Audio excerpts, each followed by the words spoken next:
Lamartine a assez mauvaise réputation.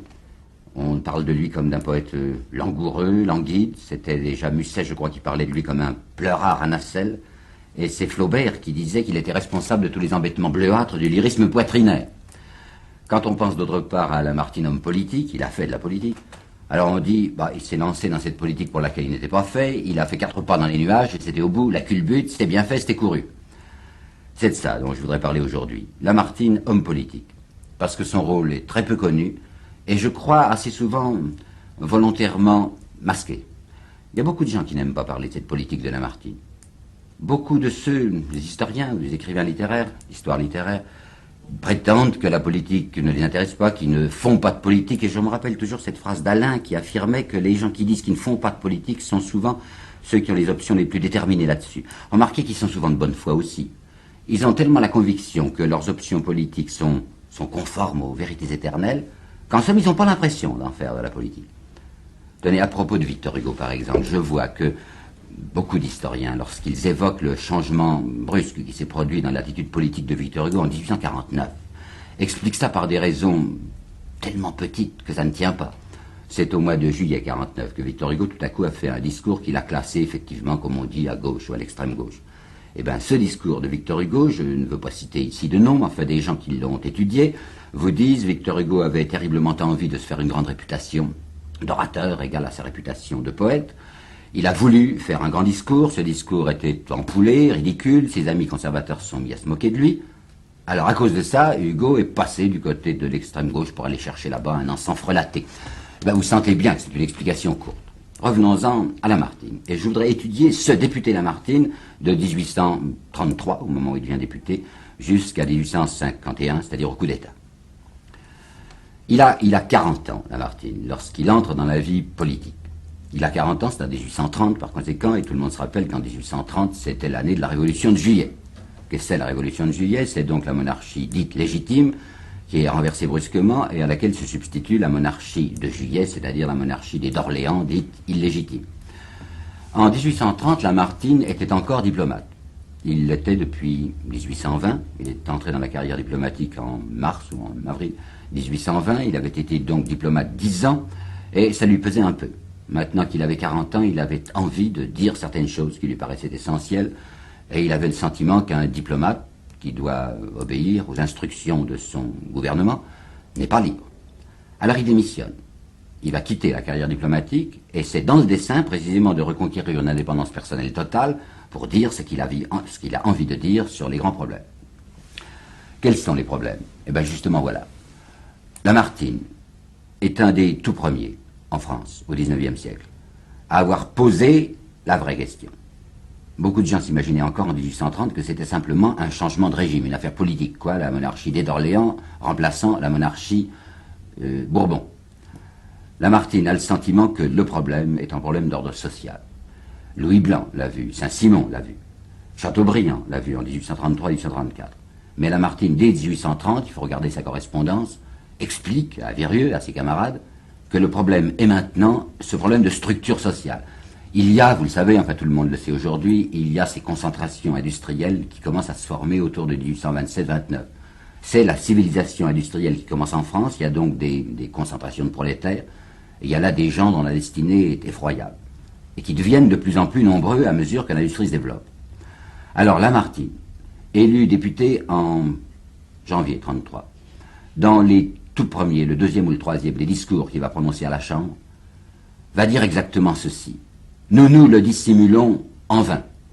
La question des prolétaires est celle qui fera l'explosion la plus terrible au XIXe siècle. Je vous apporterai encore une autre citation qui date de quelques années plus tard, où il dit « Y a-t-il ou n'y a-t-il pas eu de révolution française? C'est la question qu'on est toujours amené à se poser quand on regarde notre ordre social et économique. » Alors il a donc le sentiment qu'il n'y a pas moyen d'éviter ce problème, et voilà ce qu'il va essayer de faire. Lamartine est un conservateur, d'une manière naturelle, normale, puisque c'est un grand propriétaire terrien, il a 4 châteaux, il y en aura encore un autre qui lui viendra. Enfin, c'est un homme qui appartient à la classe possédante. Alors, voyons cet énorme danger social. Il veut expliquer aux gens de sa classe, les conservateurs, que s'ils veulent éviter une révolution sanglante, un bouleversement et peut-être même une anarchie, il faut qu'eux-mêmes prennent les devants. à savoir pratique, une politique sociale humaine, il ne leur dit même pas chrétienne, enfin humaine, il ne fait même pas appel à leur sentiment de générosité, mais à leur sentiment de prudence. Et il leur dit, si vous ne prenez pas vous-même ces mesures sociales qui permettront à ces pauvres gens de respirer, eh bien vous êtes sûr que cette compression aboutira à une explosion. Voilà ce qu'il va faire pendant des années. Il a tenté de créer un parti qui n'a pas réussi du reste à la Chambre, parti social, comme il disait. Enfin, il explique à ses camarades qu'ils doivent être des conservateurs prévoyants. Il s'y applique pendant des années, jusqu'à l'année 1841. Je vous répète, il a été élu en 1933. Et au bout de ce laps de temps, il va essayer une tentative, comment dirais-je, quoi, un test pour voir s'il a réussi à quelque chose, si on l'écoute ou si on l'écoute pas. Cette année-là, la Chambre devait élire son président. Le vote avait été fixé au 28 décembre 1841. Alors Lamartine décide de se présenter à la présidence de la Chambre. Vous comprenez, un président de Chambre, c'est pas quelqu'un qui est dans le coup politique. Je veux dire que ce n'est pas quelqu'un qui appartient à un ministère et qui dépend du gouvernement. C'est un délégué des députés. Alors il veut justement se présenter au suffrage de ses collègues pour voir combien de gens se porteront sur son nom et combien contre. Comme il a l'impression, ou l'espoir, que les conservateurs vont le suivre, il se dit, j'ai peut-être chance de réussir, et je verrai à ce moment-là si on m'a écouté. Alors, 28 décembre 41. On vote, il y a 309 votants. Et bien, sur ces 309 votants, Lamartine aura 62 voix. C'est-à-dire que le Parti conservateur, qui avait l'immense majorité, ne le choisit pas lui, parce que justement, c'est un ennuyeux personnage, c'est un empoisonneur, enfin, c'est un type qui dit des choses qu'on n'a pas envie d'entendre, alors qu'en face de lui, il y a un nommé Sauzet, député conservateur lui aussi, mais tout à fait rassurant, tout à fait tranquille, enfin, pas quelqu'un qui joue les Cassandres. Alors quand Lamartine s'aperçoit qu'on ne veut pas le suivre, que ses amis les conservateurs l'écartent en disant qu'il est assommant, qu'il leur assombrit leur destinée, qu'il leur parle de choses ennuyeuses, il va faire un choix, une volte-face, une rupture dans sa carrière politique très importante et que je n'ai pas vu souvent expliquer. C'est pour ça que je suis content de vous le dire. Alors voilà ce que Lamartine a l'intention de faire. Il va tenter de sauver ses conservateurs malgré eux. Comme cette révolution lui paraît infaillible, comme il y arrivera sûrement un moment où l'explosion se produira, alors être l'homme qui à ce moment-là pourra tenir en main cette révolution, pourra maintenir ce qu'elle gagnera, c'est-à-dire la République, le suffrage universel, mais d'autre part l'empêchera d'aller où il ne faut pas qu'elle aille, c'est-à-dire jusqu'à l'anarchie. Vous comprenez que Lamartine essaye à ce moment-là, dès la fin de 41, de se faire admettre par la gauche la plus extrême. Je dis bien au-delà de cet Odilon Barrot qui représentait à l'Assemblée la gauche dynastique, enfin l'opposition gentille, quelqu'un de pas très sérieux. Au-delà même de quelqu'un qui était plus redoutable, qui s'appelait Ledru-Rollin, un avocat parisien qu'on tenait pour un rouge. Eh bien Lamartine veut tenter de s'établir dans l'opinion publique, au-delà même de Ledru-Rollin, représenter la grande espérance républicaine, et à cause de cela, être l'homme, comme il dit, de réserve. Mon isolement, écrit-il, est un capital, que je ne disperserai pas aisément, et il écrit encore, je sais où je vais, comme la boussole sait le pôle. Pour se faire admettre de l'opinion républicaine, Lamartine va lancer un grand livre d'histoire, Les Girondins. C'est un livre d'histoire populaire. Dans sa pensée, il veut se faire lire, comme il le dit, dans les ateliers. C'est-à-dire qu'il veut que les gens même illettrés puissent non pas lire ce qu'il fait, mais l'entendre lire. Et en effet, il y avait à ce moment-là pas mal de gens qui étaient des lecteurs publics, pour ainsi dire. Alors, ces Girondins, c'est une histoire de la Révolution telle qu'il la conçoit, moins historique au fond que lyrique, pour donner aux gens l'impression qu'il y avait là une grande idée, enfin quelque chose qui valait la peine d'être repris. Il va lancer ces Girondins, 8 volumes, par 2 volumes à la fois, comme des espèces de bombes qu'il va répandre sur la France au début de l'année 47. D'autre part, à la Chambre, il y va peu, et il ne parle plus, comme il le dit, que par la fenêtre. C'est-à-dire qu'il fait ses discours beaucoup moins pour le Parlement lui-même que pour cette énorme masse de gens qui n'ont pas encore le droit de vote, ces gens auxquels il s'adresse, qui sont le futur suffrage universel. Il vit beaucoup à ce moment-là dans son château de Monceau, c'est dans un petit pavillon près de Monceau, qu'on appelle encore aujourd'hui le pavillon des Girondins, qui est une espèce de toute petite cabane, dans le jardin, dans les vignes, sur une avancée de rocher, qu'il a écrit et écrit pendant des mois son livre. La campagne des banquets dont tout le monde a entendu parler, c'est lui qui va l'inaugurer. Un grand discours, précisément en l'honneur des Girondins, qui a lieu à Mâcon, sa ville natale, et c'est là, au mois de juillet 1847, que devant une énorme foule, il va prononcer ce discours assez pathétique, il faut le dire, où il annonce la révolution du mépris. Au moment où la révolution éclate, c'est-à-dire le 24 février 48, où les ouvriers sont descendus dans la rue, où tout à coup le gouvernement de Louis-Philippe est renversé, il faut bien comprendre l'espèce de terreur, enfin, d'épouvante qui va se répandre sur la France. Là-dessus, nous sommes très bien renseignés par Tocqueville. Tocqueville, dans ses mémoires, a raconté l'état d'esprit de ses contemporains et son propre état d'esprit avec une espèce de lucidité, je dirais, cynique. Enfin, il dit carrément ce qu'il pense. Eh bien, c'est lui qui dit, Tocqueville. Il y eut, à travers la province française, ce 25 février, le lendemain, quand les journaux et le télégraphe ont appris la révolution de Paris à toute la France, il y eut le lendemain une épouvante à travers la province française, égale à celle que devaient éprouver les cités civilisées du monde romain lorsqu'elles se voyaient tout à coup au pouvoir des Vandales. Rendez-vous bien compte de ce que ça peut être pour ces braves gens, les provinciaux, les conservateurs de province, que d'apprendre que tout à coup, à la place d'un gouvernement raisonnable et normal, où c'était des gens convenables, des avocats, des magistrats, des hommes politiques classés qui étaient au pouvoir, tout à coup, c'était une équipe de gens inconnus. Parmi l'équipe, il y avait ce Ledru-Rollin qui passait pour la terreur révolutionnaire, mais il y avait encore pire. Il y avait un ouvrier, qui s'appelait Albert, un ouvrier mécanicien. Un ouvrier au gouvernement. Il faut que vous vous rendiez compte de l'espèce d'épouvante, d'effroi, enfin, que ça répandait à travers toute la province. Cependant, en même temps que cette terreur, il y avait une petite lumière d'espérance. On se disait dans cette équipe d'aventuriers qui possède maintenant la France, puisqu'elle est la tête de Paris, il y a tout de même quelqu'un de pas mal, quelqu'un de rassurant. C'est Monsieur de Lamartine. Il est de l'équipe. C'est un monsieur considérable, il est de l'Académie française. Il a écrit autrefois l'hymne au Christ, le chant du sacre. C'est un monsieur qui a été royaliste et qui a encore maintenant 4 ou 5 châteaux. C'est pas possible qu'il soit de la même espèce que cette bande d'aventuriers qui gouverne la France. Donc tous les espoirs sont tendus vers lui. Les premières nouvelles sont en effet assez rassurantes. Figurez-vous que ces ouvriers qui possèdent Paris, qui sont en armes, il n'y a plus de police, il n'y a plus d'armée, la police s'est dissoute, l'armée est sortie de Paris. Ces ouvriers se conduisent d'une manière incroyablement débonnaire. Eux-mêmes organisent des piquets de surveillance devant les maisons riches, devant les banques, et c'est eux, gentiment, qui charbonnent sur les murs de Paris, morts aux voleurs, pour dire qu'il ne faut pas les confondre avec des pillards. Et le premier acte de Lamartine, c'est de faire voter, dès le lendemain de la Révolution, le 25 février, un décret, enfin pas faire voter, enfin obtenir du gouvernement provisoire, un décret abolissant la peine de mort en matière politique. Comprenez bien ce que ça signifie. Lorsque les gens de province disent « c'est la République qui est revenue », elle n'est pas tellement loin, la première République, la République terroriste, enfin 92-93. Alors quand ces braves gens pensaient République, ils pensaient guillotine. Et voilà Lamartine qui leur dit « eh bien tant que je serai au gouvernement, il n'y aura pas de guillotine politique. Abolition de la peine de mort en matière politique. C'est-à-dire si vous voulez faire de l'opposition, eh bien faites de l'opposition, on vous répondra, peut-être même qu'on emprisonnera ceux qui seront très méchants. En tout cas, vous ne risquez pas vos têtes. » Ça rassure énormément les gens. Je vois dans le journal d'un diplomate hongrois qui s'appelait Apponyi, qui était le plus parisien des diplomates extérieurs. Je vois dans son journal, à la date du 5 mars, une phrase que j'ai envie de vous dire lentement parce qu'elle va loin, elle est très intéressante. 5 mars 48. Il écrit dans ce journal « Nous sommes sauvés maintenant, grâce à la tartine dont M. de Lamartine nourrit le bon peuple de Paris. » Comprenez ce que ça veut dire avec cette espèce de sourire en coin. Ça veut dire Lamartine endort la classe ouvrière, il leur donne une tartine de belles paroles. C'est un belluaire plein de ruses qui va faire tenir tranquilles les ouvriers jusqu'à ce que nous ayons le moyen, en reconstituant l'armée et la police, de ramener la canaille aux chenilles à coups de fusil. Ce que Lamartine avait voulu faire, il est en train de le réaliser. Il avait voulu obtenir une espèce de confiance générale autour de lui.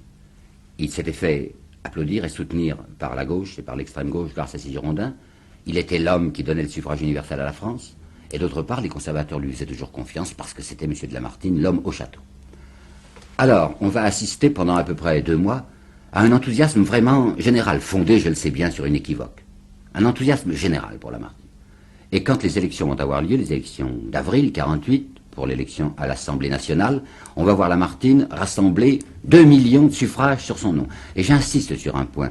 Ce ne sont pas seulement les journaux de gauche et d'extrême gauche qui le soutiennent, mais ce sont les journaux qui vont devenir les plus ennemis de sa personne, qui à ce moment-là le portent au nu. Tenez par exemple, je vois l'Univers de Louis Veuillot. Tout le monde connaît Louis Veuillot, qui était un homme d'extrême droite.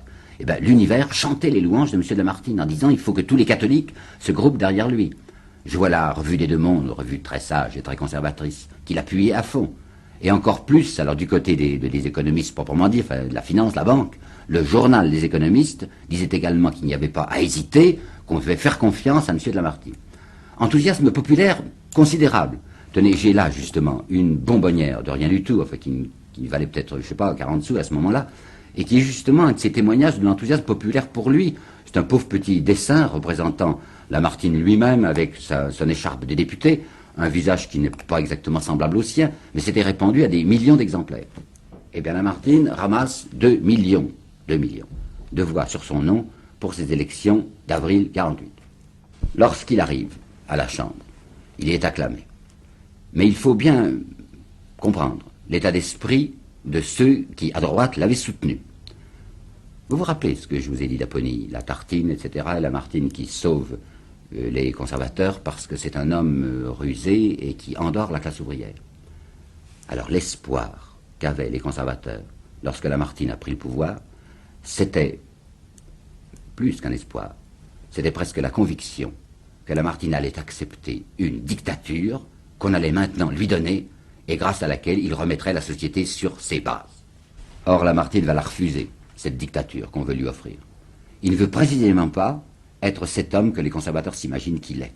Il va exiger d'eux une direction politique, un exécutif, collégial.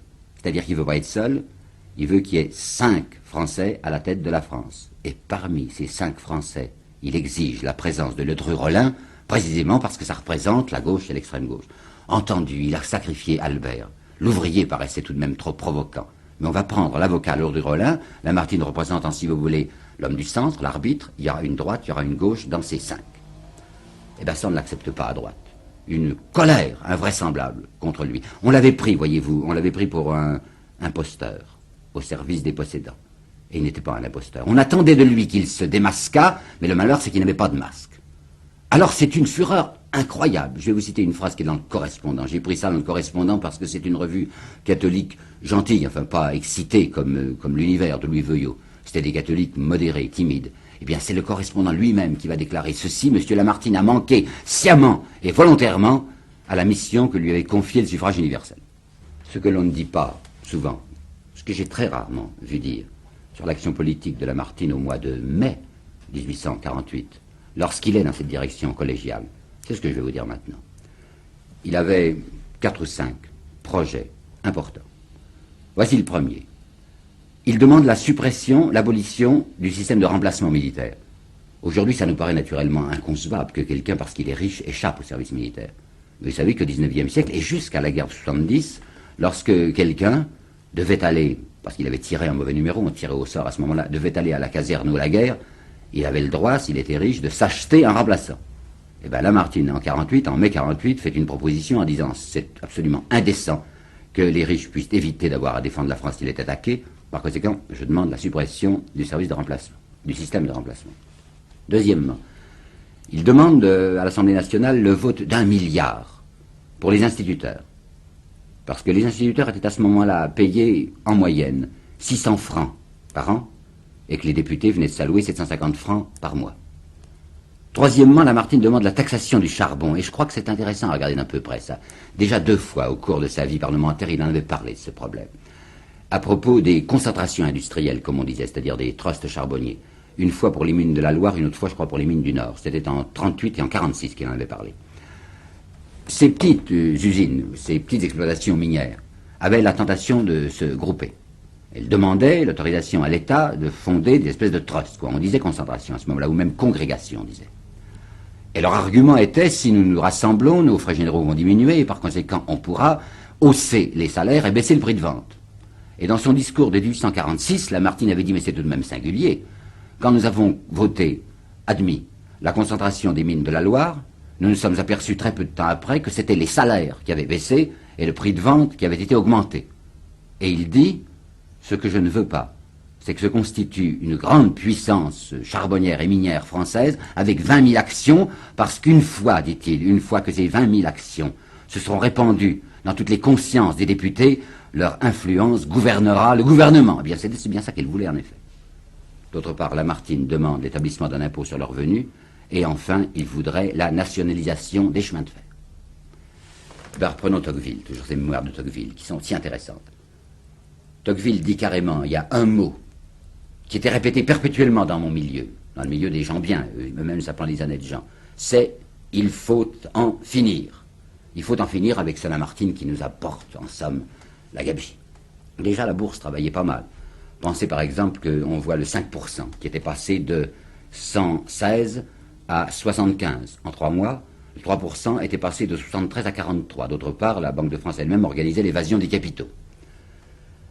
Montalembert, qui était un des chefs du Parti conservateur catholique, va prononcer le 22 juin 1948 un discours assez extraordinaire qu'on ne voit pas souvent reproduit, c'est pour ça que j'ai l'intention de vous en parler. Montalembert monte ce 22 juin à la tribune de l'Assemblée nationale et parle contre la nationalisation des chemins de fer. Et il déclare carrément, je vous assure que je cite exactement, il déclare carrément que le projet de nationalisation des chemins de fer, c'est une première brèche portée à ce rempart qui jusqu'ici a défendu la propriété. Non, il ne dit pas ça. A défendu la famille et la religion. Le projet de M. de Lamartine, déclare-t-il carrément, est un projet communiste. L'idée de génie de M. de Falloux, qui est celui qui a allumé la mèche des ateliers nationaux, eh bien la voilà.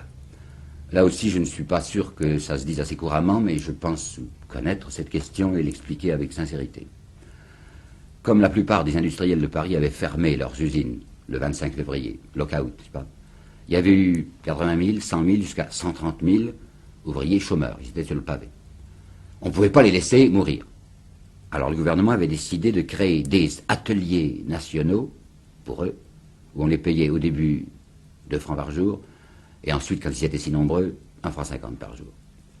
Seulement attention, ateliers nationaux, ça donnait l'impression d'une espèce de socialisme d'État. Et Louis Blanc avait été d'accord pour ça, naturellement. Mais on avait eu le soin de confier l'organisation de ces ateliers nationaux à quelqu'un qui s'appelait Marie, et qui était un conservateur. Marie avait très bien vu le drame, le danger. S'il y avait tout à coup 130 000 ouvriers à Paris qui travaillaient pour l'État, mais c'était une concurrence effroyable à l'industrie privée. Alors il s'agissait avant tout d'empêcher ces ouvriers de travailler. Premièrement, c'était une protection contre l'industrie individuelle, et d'autre part, c'était un moyen de les dénoncer comme des fainéants puisqu'ils ne travaillaient pas. J'ai vu les textes, je vous assure qu'il y a eu 5 ou 6 affiches de ces 100 000 ouvriers qui demandaient du travail. Vous savez qu'on leur faisait faire ouvrir des tranchées sur le champ de Mars et boucher ces tranchées une fois qu'ils les avaient ouvertes. Alors voilà l'idée de M. de Falloux. Ces ouvriers ont été bien utiles jusqu'aux élections parce qu'ils ont bien voté, ils n'ont pas voté rouge. Maintenant, ils ne sont plus utiles à rien, au contraire, ils sont très dangereux puisque M. de Lamartine veut les utiliser pour la nationalisation des chemins de fer. Il voudrait que ces 130 000 ouvriers allassent travailler sur le tour du territoire national pour qu'un réseau de chemins de fer d'État s'organisât.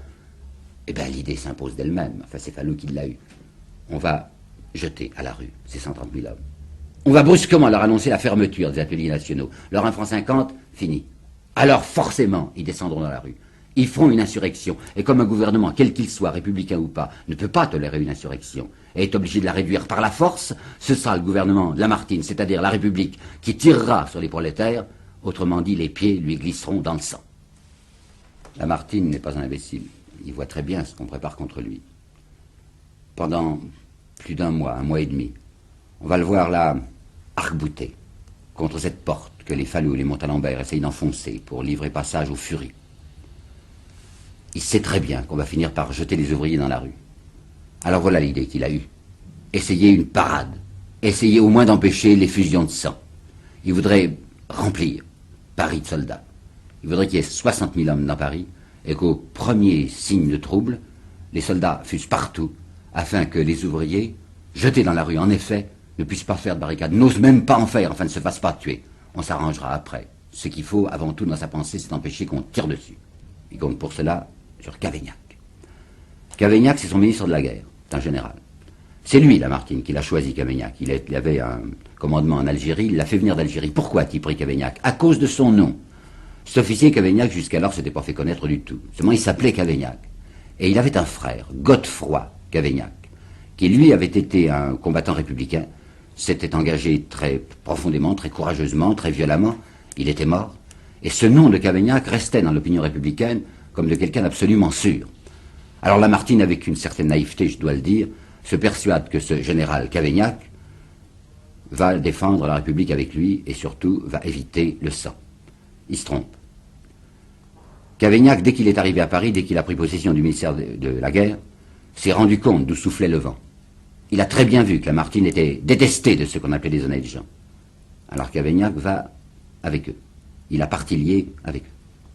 Et lorsqu'effectivement, le 23 juin, les ouvriers apprennent qu'à partir de demain, ils n'auront plus la 1 franc 50 et qu'ils vont crever, quand les barricades vont commencer à naître, Lamartine aura beau envoyer message sur message à Cavaignac, faites sortir les troupes, qu'il y en ait partout, Cavaignac, vous m'entendez, est introuvable. Ça se passe le 23 juin à 9 h du matin. Lamartine lui a envoyé un émissaire au ministère de la Guerre pour lui redonner des ordres. L'émissaire revient en disant « Cavaignac est sorti, on ne le trouve pas ». Et toute cette journée du 23 se passera comme ça, Cavaignac étant introuvable. Hugo s'est précipité chez Lamartine, à l'hôtel de ville. Quand il a vu ça, il lui demande enfin « Qu'est-ce qui se passe ?» Et il raconte dans ses choses vues, j'ai trouvé Lamartine blême dans l'embrasure d'une fenêtre. Je lui demande « Mais quelqu'un est trahi ici ?» Et Lamartine m'a répondu, dit Victor Hugo, « Je ne suis pas ministre de la Guerre. » Le 23 juin 1948, c'est la journée où commencent les grands combats. Les ouvriers insurgés n'ont devant eux à peu près personne, pas de soldats, quelques gardes mobiles, des gardes nationaux, et ils sont libres, hélas, de faire toutes les barricades qu'ils veulent. Lamartine, ce jour-là, va essayer de se faire tuer. Lui-même le racontera dans ses mémoires politiques de 1863. Il s'est dirigé devant une barricade du faubourg du Temple, qui était crépitante, terrible. Il était monté sur son cheval noir, qui s'appelait Saphir, bien connu des Parisiens. C'était une jument noire avec une étoile losange sur le front blanc. Et cette barricade était extrêmement dangereuse, et c'est là devant que Lamartine s'avance sur son cheval. Mais les ouvriers le connaissaient, savaient que Lamartine était quelqu'un qui n'avait pas travaillé contre eux. Si bien que ces fusils qui tiraient se sont relevés quand Lamartine s'est avancé. Il ne peut pas mourir ce jour-là. Et le lendemain matin, à 10 h 30, 24 juin 1848, l'Assemblée nationale votera la destitution du gouvernement exécutif et les pleins pouvoirs civils et militaires à Cavaignac. Lamartine était un homme renversé. À partir de la fin de juin 1848, Lamartine n'est plus qu'un homme tombé et qu'on piétine. Je voudrais vous apporter là-dessus quelques citations. J'en trouve d'abord une chez Thiers, dans la correspondance de Thiers. Il écrit à Bugeaud, vous n'imaginez pas toutes les vilenies que M. de Lamartine a faites pour se maintenir au pouvoir. Je vois la comtesse de Flavigny, qui sera très importante dans la Croix-Rouge française, et qui déclare « c'est l'homme qui nous a fait le plus de mal ». Et je vois aussi le comte Horace de Vieille-Castel, qui dit « cet homme m'inspire le plus profond mépris ». Guizot avait trouvé une formule. Guizot avait été renversé par la Révolution de 48, détestait Lamartine, et il était tout content maintenant de voir que Lamartine, à son tour, était tombé. Et Guizot avait eu cette formule admirable, M. de Lamartine n'est pas un homme sérieux. Vigny, dans son journal, parle de lui avec mépris. Il dit, M. de Lamartine a une façon d'éloquence qui en impose aux médiocrités, ce qui signifie qu'on n'en impose pas à M. de Vigny. Il n'y avait vraiment que quelqu'un, dans la vie littéraire, qui reconnaissait la grandeur de Lamartine, c'était Victor Hugo. 2 fois, il en parle à la fin de l'année 48 dans Les Choses Vues. D'abord, il en parle à propos de l'élection présidentielle. Vous savez que la France a dû voter en décembre 48 pour savoir qui serait président de la République. Louis-Napoléon Bonaparte, un inconnu, avait surgi, et son nom était éblouissant. D'autre part, Cavaignac s'était présenté, et Lamartine aussi, se présentait à la présidence de la République. Eh bien, Louis-Napoléon Bonaparte aura 5 millions de voix, Cavaignac 1,5 million, et ce Lamartine, qui avait eu près de 2 millions de voix sur son nom aux élections d'avril, savez-vous combien il aura de voix à la fin de l'année? 17 000 dans toute la France.